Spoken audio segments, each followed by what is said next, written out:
our previous day. He is CEO at Red Circle Network. He is owner of a lot of projects. And Glyn, hi, I'm very glad to see you. I'm very glad to see you too. Can you hear me okay? Okay, yes, you have a perfect connection. So let's start. We are all waiting for you. That is fantastic. Okay, well, let's get those slides up on the screen. So welcome to Blockchain Day Online. This session will be in two parts. The first half I will go through very quickly, and I apologize that the slides will pass by you very quickly on the screen, but we're trying to get to the second part, which is that we're going to have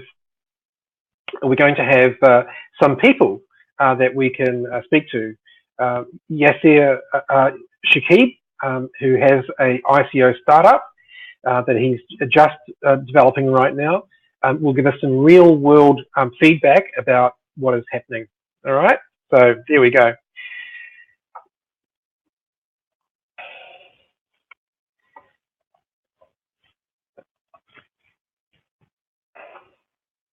All right, so just talking to my experience, the reason my experience is important to you is because if I'm going to talk about ICO, the initial coin offering or community offering, you want to know that I actually have some experience in that field. And so as a blockchain consultant, I've been involved in strategy, security, channels, and partners around industry transformation modeling, around cryptocurrency recovery with fraud and theft prevention worldwide for amounts lost up to $50 million, technology channels to market for scalability, and then licensing revenue models for globalization.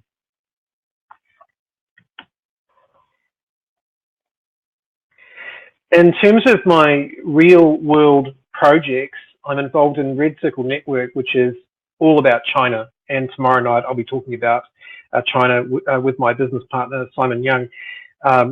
Tonight we have a Construct, which I'm involved in as initially as an advisor, a blockchain advisor, and I'm now involved as a CTO and a shareholder with a company based out of Singapore. And that's about building trust in construction. Again, you'll hear from Yasser Shakib a little later tonight, the CEO. Then we have CPay, which is a global payment system in which I've recently become a major stakeholder in that company as well. So that's what I'm involved in just right at the moment.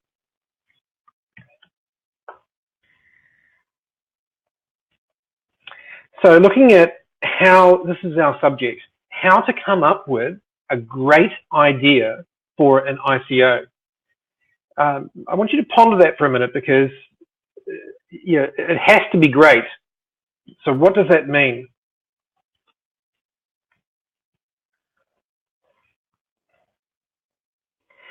Well, coming up with an ICO is about blockchain ideation, idea creation.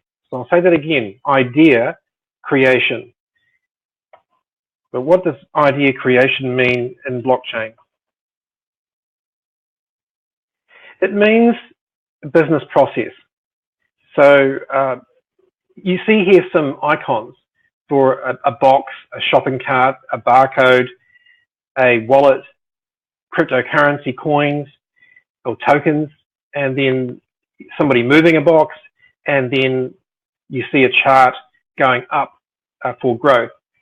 We're talking about business process. That's what blockchain gets involved in, business process.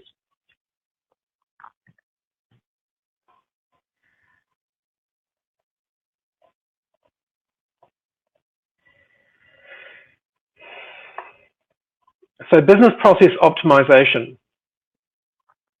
My background has been in working in financial technology in the key area of optimization, which means to improve things and make them better, make them faster, make them work, produce more, and do more for you. Optimization is a very important word in this business, one that you should remember.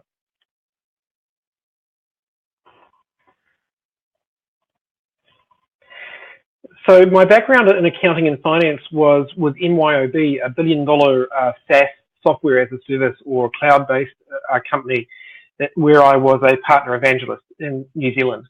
And then I worked for a larger a company working with larger businesses, enterprise-level businesses.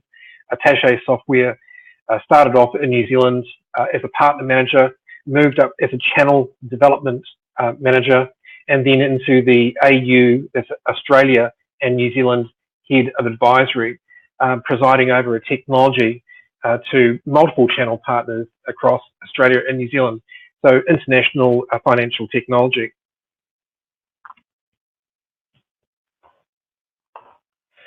Now that work, as it was mentioned earlier, my work and the results of my work were used for Attaché Software to submit for an award in the Australian ABA 100. We won Best Cloud Product. And I can tell you this, that in order to achieve the best in a country, it's a very difficult work, and lots of sweat and lots of tears.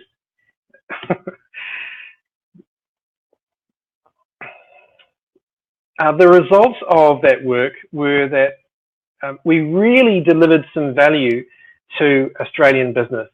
So the average business, and there were 1,500 businesses involved, had an average of $150,000 in gross profit improvement. The accountants, and so there were lots of different types of people involved, the accountants had around 700% advisory growth. So they were advising clients, and they advised more clients and made more money. 700% more money. There were 51 accounting firms involved in the pilot program with 150 accountants and 1,500 SMEs. So those results went through to industry and won the award. One of the things that I learned around working with technology and financial technology is that a key driver in financial technology is certainty or conservatism.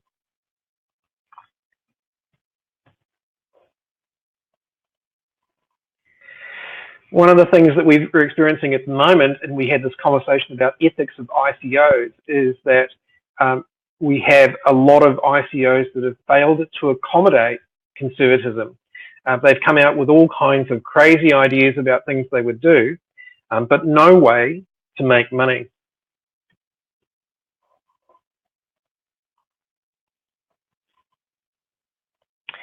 Successful ICOs meet compliance, and they set industry standards around conservatism.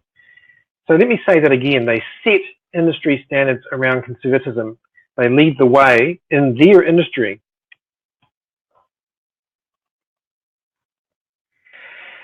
For those that have failed, we have the SEC has subpoenaed, in other words, sent legal documents to over 80 ICOs.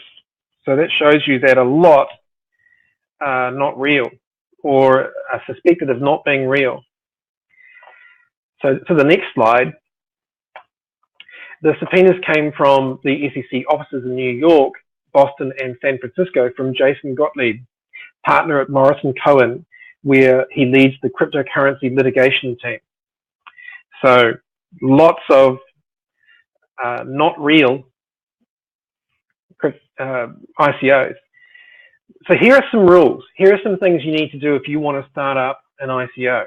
The first thing you want to do is you want to be legal. Then you want to solve a problem. You want to have a solution.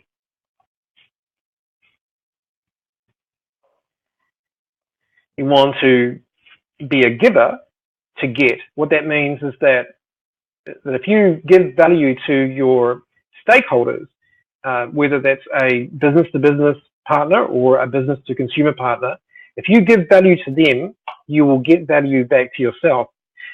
Einstein said, try not to be a man of success, try to be a man of value.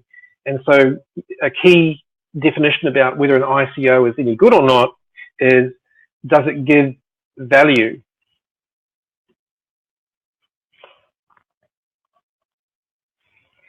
And that's value to the customer.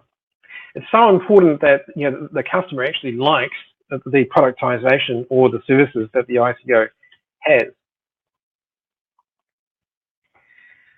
And so that value to the customer returns value back to the ICO.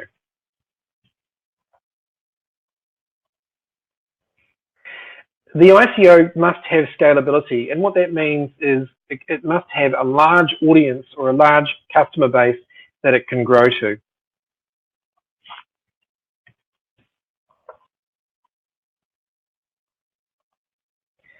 And it must have partners and channels in order to achieve that growth. So, for example, if it's business to business, then it must have business partners. If it's business to consumer, then it must have access to organizations that can reach lots of consumers.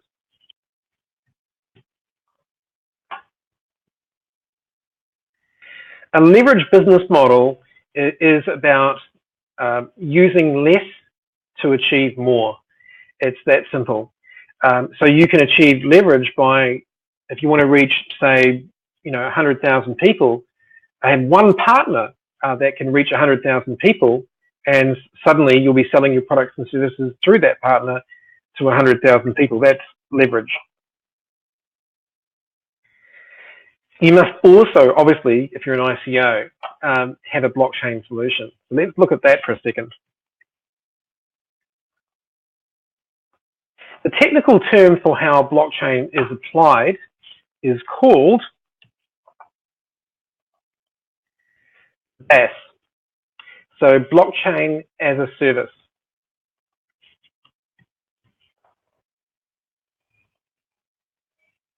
For those of you that would like to get your hands on some blockchain as a service tools, you'll be able to go to this link with the presentation download and get those tools for yourself. But they're based on the Microsoft Azure platform.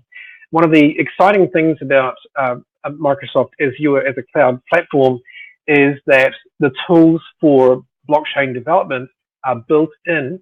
You can get in for free to begin with, then upgrade to paid accounts of different levels to get access to these tools.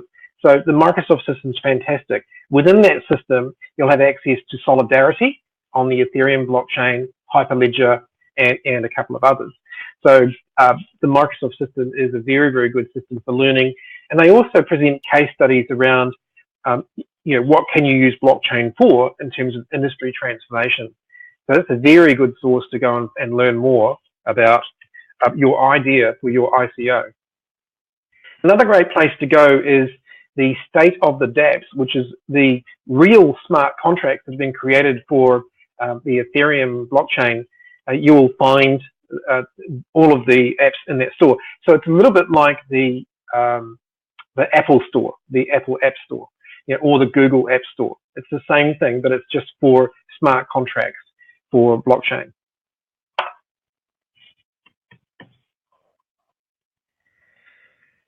When you're building smart contracts, you'll be looking to take the identity preferences into big data, into a database, and then use machine learning or artificial intelligence to then create smart contracts, like the ones on the dApp Store, that then use a token of value, so most likely Ethereum or something similar, particularly if it's business to business.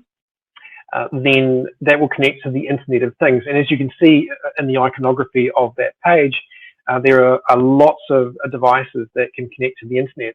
Each one has its own IP address, Internet Protocol address, and anything with an Internet Protocol address, your iron, your pet collar with GPS locator, anything that can connect to the Internet can be have a smart contract created for it.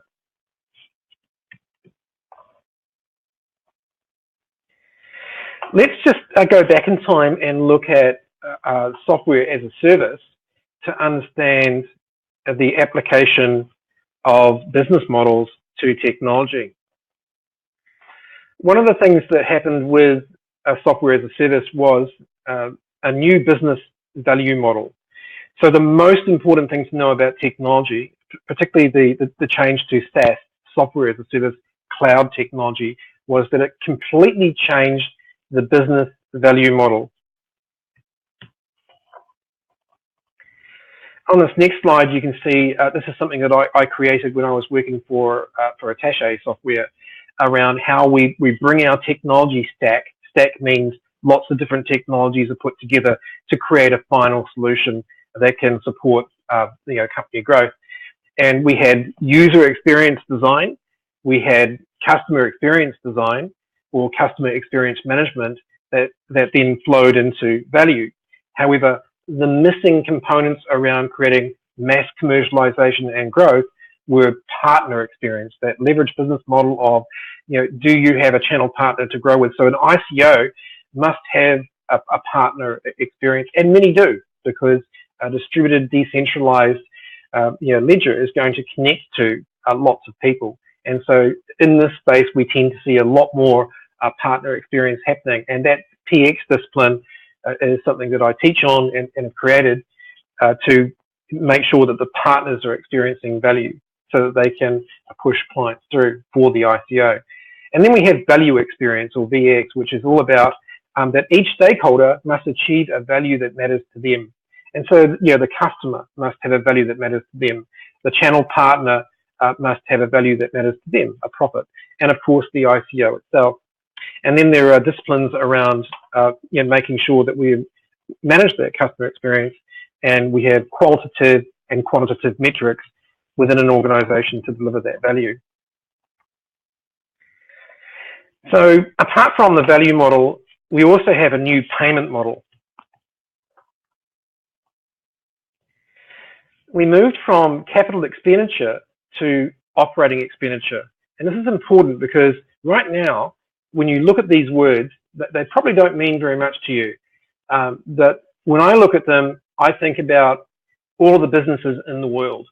And if you have a manager in a company, the manager is thinking about, I've either got to get a large amount of money up front to pay for something, or I've got a budget that I can use every month. And so what happened is that the large budgets disappeared in the 1980s and 1990s with consecutive recessions. And then the business model changed down to month by month. And so most of you are experiencing that right now, that we have monthly subscriptions, or what is called an evergreen subscription, as the change to the commercial business model. So we went from huge cost of capital outlay to smaller monthly costs, and where we're going now is to microtransactions. And so if you're using apps, you have in-app purchases, and we have in-application purchases that are very small and often. And so where we're going with the licensing deals that happen with, or the income that happens with data interchange and business to business or business to consumer, is we will have trillions of transactions that will occur, each one representing a value and returning value to the ICO. So SaaS was about business process optimization. And the real business of the industry, of the blockchain industry, is process optimization. So it's improving, how a business process works, typically within a business to business, especially with Ethereum. So we have a new business model around time and costs. And so I'm going to come to that and explain that a little bit more in just a moment. I want to show you an example of what an industry transformation engine can look like for creating an industry standardization. So here we're looking at audit and risk as an example around a bank that has a remedial client, so a client that's not paying on time, who goes through an accountant, and the accountant is working with the bank because the bank trusts the accountant. And so the accountant will then step in the middle and work with the small business owner, the SME, and will make sure that the business owner comes up to date and can pay their bills. On the other side, we have a regulatory organization that is controlling companies and making sure that company directors are behaving properly. And they are requiring that there is an audit for some types of businesses and some types of circumstances. They also work back through an accountant. An auditor is actually an accountant, so they work together. So both of them are coming at the same point from different angles. On the left-hand side, you've got the bank. On the right-hand side, the regulator. So if a solution is created in the middle, in the center, for both of those partners, that solution will have value to the government and value to the bank. And this is the kind of activity that's going on with cryptocurrency and with blockchain.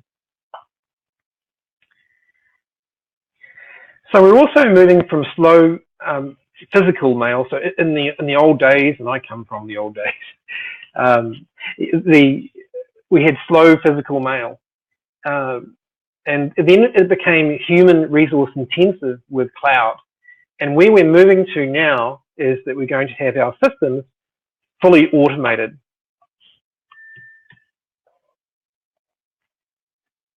What this means is dehumanization, which means that we're going to reduce the human resource cost. We're going to have a lot more people in the workforce. And of course, that's scary for a lot of people. Many of the tasks that you do right now in basic sort of jobs, or even some complicated jobs like lawyers, will no longer have jobs, because the artificial intelligence will have all the answers to law and compliance. And so all of this is being automated with blockchain. And it provides opportunities for more creative input from human beings, but it will certainly will reduce the workforce by up to 80% within the next 30 to 50 years. What that does when you reduce your human resource cost is you have cost efficiency. And so that's one of the main drivers for business-to-business uptake of blockchain. And so many of the ICOs that are doing very well are coming along with an idea for cost efficiency or saving money.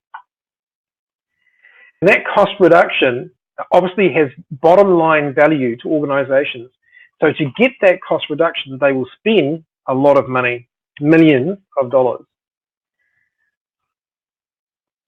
What else can we learn from cloud software? So there are three major models for cloud software. So if we can look at that screen now, that slide to come up. There we go. So we can learn from SaaS, PaaS, and IaaS. So software as a service, platform as a service, and infrastructure as a service. These are the three major methods by which cloud technology was integrated. An online internet was integrated with business, and the smallest level is SaaS. The middle one is PaaS, and the biggest one around transforming the whole world is infrastructure as a service. And so, but all of these transformed technology. And the same thing is happening with blockchain as a service. So the three main levels of transformation are a software level, where a consumer, whether it's business or business to business or consumer to business, will use a software.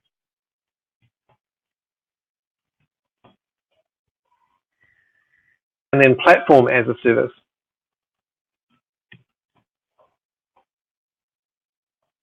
And then infrastructure as a service. So talking about infrastructure, waiting for the slides to catch up with me. We want the slide with putting the world's money into perspective on the screen, where we are now. So I'll just see if we can get the producer. There we go. All right, thank you. So where we are now, I want you to understand that for an ICO, the opportunity is massive. I know that we're fluctuating at the moment because of fraud and risk and conservatism. It's going to happen like that all year, the volatility. But as regulation takes place and ICOs meet the regulation standard, things will calm down. And here's what's happening, is that we're only sitting at around between 100 billion and 275 billion market capitalization in cryptocurrencies with ICOs and their activities. Yet we have a whole world to transform, and up to $85 trillion worth of infrastructure to transform with blockchain technology. And if you can imagine that you can reduce human resource costs right across all of that infrastructure, there is a massive incentive for the adoption of this technology by business. And therefore, I think that Ethereum and the smart contract-based cryptocurrencies are seriously undervalued based on their real-world potential. And so, like many other people, I believe that in time to come, we will see some very high values for cryptocurrency and for ICOs in the future, because all of that will be transformed eventually. And we're sitting here at the moment around the early adopter stage. So we're still very, very early on in the adoption of blockchain technology and ICOs. And I know that many of you have some really good ideas for ICOs. So take heart that we're really at the very beginning, and you are a pioneer. So I'm going to give you an example now of an innovative ICO, and that is CPay. So I'm just going to talk about CPay a little bit and what they do. But as you can see, there's a link on the screen, and feel free to go to that link and go and check them out. They have mining available right now, and it's a good idea to get into mining of something that is good early on, because there isn't much resistance, because not lots of people are involved in doing it, and that way you can create a lot of that particular type of cryptocurrency early on. But what is this company doing, and why does that have value? So the CPay combines AliExpress or Alipay, eBay, Visa, PayPal. It essentially is going to replace debit or credit cards. The idea is that you'll use your smartphone or your cell phone and then cryptology in order to do normal everyday transactions. And so we're talking about the convenience of a phone to make all of your transactions instead of using a Visa or MasterCard. So that's very convenient. Now, one of my companies is involved in working with WeChat Pay and Alipay in China.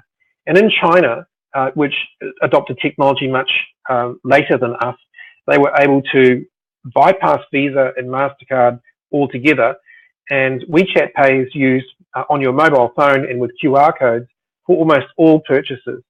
So it's very, very popular. And so an idea like CPay is that the West will become like China. 1.4 billion people are using WeChat and WeChat in their mobile phone. That's incredible. And so we have yet to really start doing that in the West and in Europe and around the world. So I think that's a huge opportunity for transformation, and it will disrupt. So I'm staying in a hotel. If you hear some people screaming in the background, it's a busy hotel. So we have a huge opportunity there for value. One of the things about it is that it launched in December 2017 in test mode in Spain, so it's an international company, and has already released a mobile app. And in May 2018, CPay project launched its own CPay blockchain built on the code of Dash. It deployed its own masternode network, which will later serve as the payment network. And anyone can start a CPay masternode, but it's necessary to have around 5,000 CPay coins to do so. But this is democratizing the incentivization as a modern convention. So really, as an ICO, this ICO is really innovative around involving the community in both mining and helping to grow the network or the node network. So I think that's really quite exciting. The project team is developing its own innovative system of automatic setup and activation of the master node, and that will simplify the process for beginners. The reward at the moment for master nodes is 45% of the found block. And so this is part of what I'm talking about, that you provide value to the stakeholders through the ICO, and the stakeholders will then help grow that. And that's the democratization of value that we want to be seeing. They're working on a multi-currency system. Exchange will occur within the app. So basically, it'll work like normal payments for most cryptocurrencies. So that's pretty exciting. On the slide, you'll see a lot of links to where you can go, including for those of you in Russia, VK, vContact, they're everywhere. Telegram, you'll see there's both Russian and English. And so for Russian, Ukrainian, you'll see the Telegram Russian link, which will be very helpful to you.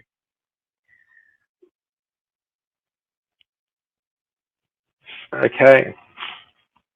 All right. So we're pretty close to a talk bringing in Yasir Shakib in a second. So what I want to do is talk about Yasir, but what I'll do is I'll let him do some of the talking actually, and we'll invite Yasir in now if we could. I'll just change the slides so we can get that up on the screen. There we go. So construct, and can we hear Yasir? Can you hear me? Hello. I can. Oh, I can hear you. Here's a good look. Here he is. Yes, I'm on. Thank you. Welcome.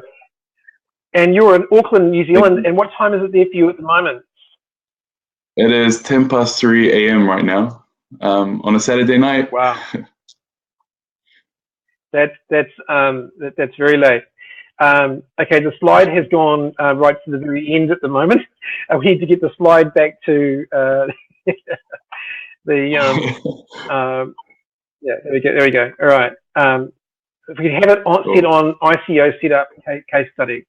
And so this is really about a case study for, I came into, well, no, you talk. How about you tell me how you found me and what you did, because you were going to start an ICO, and what were you looking for, and what did you do? Okay, so the way that it started was, all right, let me go back to the beginning, how the idea came along. So my parents did a construction project, and by the way, Construct is part of the is in the construction industry, and I had an idea to basically try to just increase transparency in the whole construction industry, and this builder that we had, what should have cost a $600,000 job turned into a $3.6 million job, and seeing Wow. that struggle that my parents. They they went through a lot. My dad is 7 years old. He's retiring. He was debt free going into this, and so yeah, the idea came to me through this, and I'll talk about that idea a little bit more. So the first thing I did was. Sorry. Yes, sir. Sorry. We've got about 5 minutes left. So because I've spent quite a bit of time, I apologise, but going through so much detail for the ICO. But to focus in on the really human sort of problems that happen. So your father, was running a construction project, and the person he worked with basically misled him and committed fraud, and invoiced too much money, charged too much money, and that your father lost all his money on that project, had to hire somebody new. And then the new person, he had to pay up to, how much money did it cost him in the end? 3.6 million. $3.6 million. So, yeah. And what was it supposed to be in the beginning? 600,000. So, a huge cost overrun because of lack of trust in a person that was very unethical and didn't do a very good job. So that was the problem. And so what did you see as the solution? So the solution, I'm not sure if we want to go to the next couple of slides. The solution that I found was that if we were able to perhaps, by combining blockchain into this, into this technology, so, excuse me, sorry. So if we team right now with that's both got experience in the blockchain and the construction industry.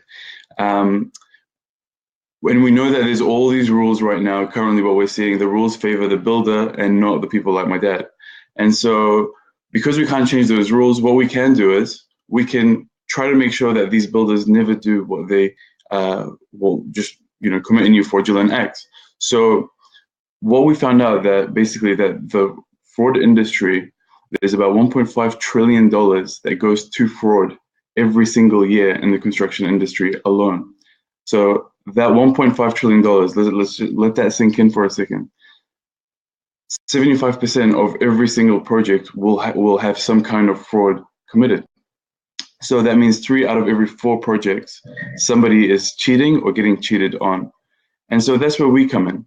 So we're going to create a decentralized system where every aspect of the project is recorded. So if a contractor is overcharging, we'll know because we set the benchmark for what contractors should charge based on their rating. If they delay the project, we'll know because we will have built a system that uses smart contracts combined with machine learning and AI to trace the time taken to finish work and account for unforeseen delays at the same time. So if the quality is not good, then we'll also know because we will have set the benchmark with our system. So the whole point is that our project management system is going to set that benchmark. And on top of that, from that $1.5 trillion that we just spoke about, we're going to shift some of that into this online project management system that will have a ranking system. So to keep it simple, basically, you'll have your A+ contractors and you'll have your F contractors. And so the A+ contractors, they'll be able to charge premium prices, whereas the F contractors, as soon as you see them, you'll just basically avoid them and you'll filter out the scammers that basically scammed my parents. Yes, that's fantastic. So the problem was that no one was really regulating, construction industry properly, and cowboys could go out there and charge whatever they wanted and get away with it, and then the people would lose all their money. And so the solution is you're going to come in and create a compliance system that ranks and then prioritizes the really good actors, the really good players from the bad ones, and so that it's much easier to choose within this project management system who is the good person, who is the bad person, and suddenly no one lose any money anymore. So that's really good. Well, look, what we'll do is we'll go to the end now. Thank you so much for sharing that.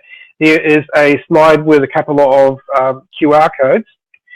And if we can go to the QR code slide, for those that are watching, they can get your phone out and open up a QR code reader, and you'll be able to go to the Telegram chat and connect with Yasser to ask him about his journey around starting up the ICO and what that's been like. Because you've also set up in Singapore. You chose the Singapore as the place to, right? And so just quickly, for those out there that are looking at starting up an ICO, why did you choose Singapore?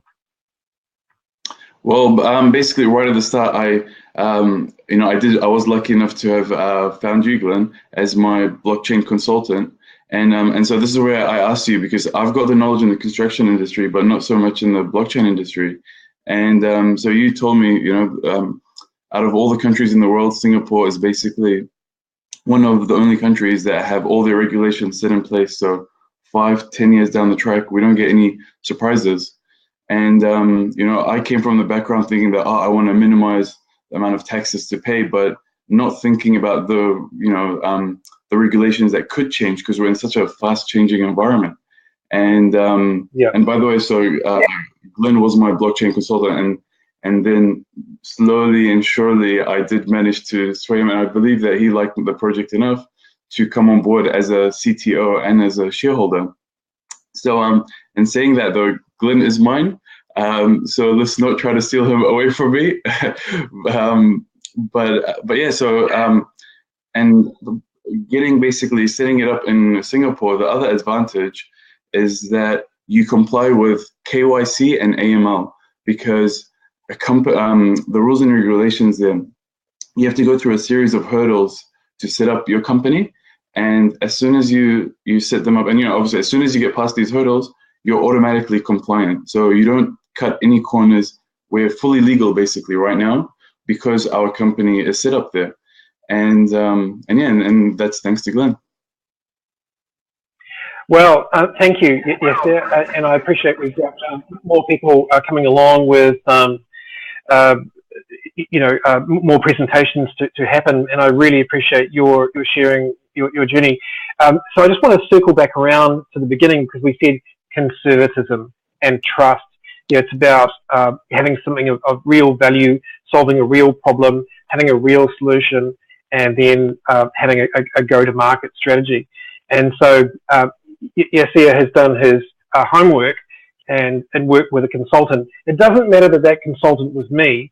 What matters is that, if you choose somebody in your local community to get alongside you and support you with your project, then that's going to help you to make a stable decision, so you're not one of those ICOs that ends up the SEC or the ASIC or some other regulatory authority comes along and serves you legal papers and says close down.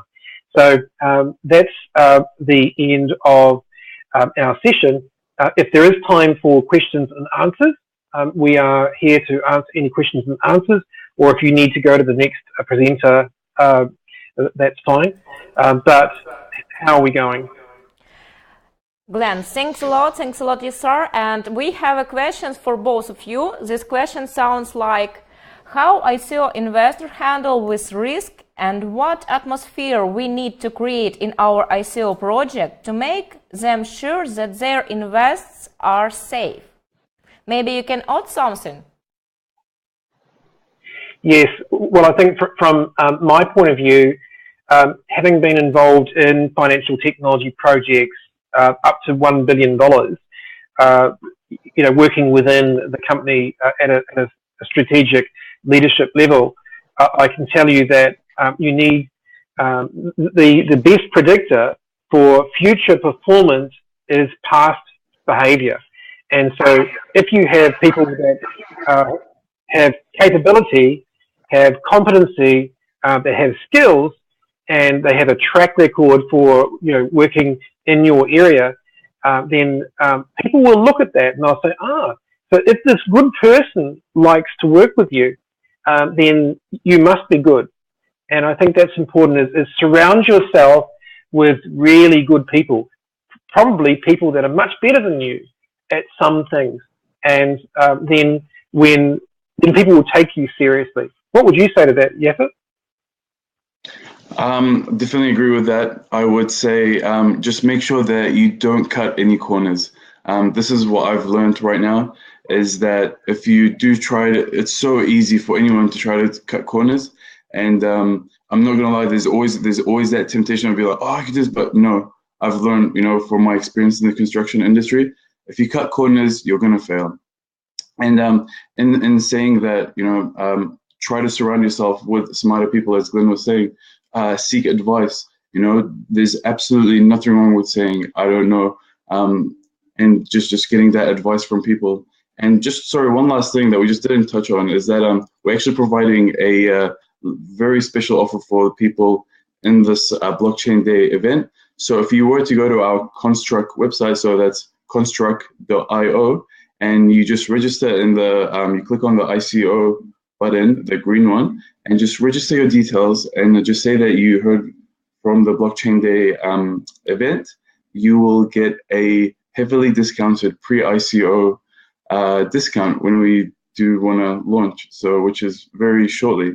So be sure to go on there, www.construct.io, And yeah, and hopefully you can all be part of this journey. And that's it for me. Thanks a lot. Well, Thanks thank you, a lot, Yasser. Glenn. Thanks a lot, Yasser. It was very glad and nice. I hope to see you next day.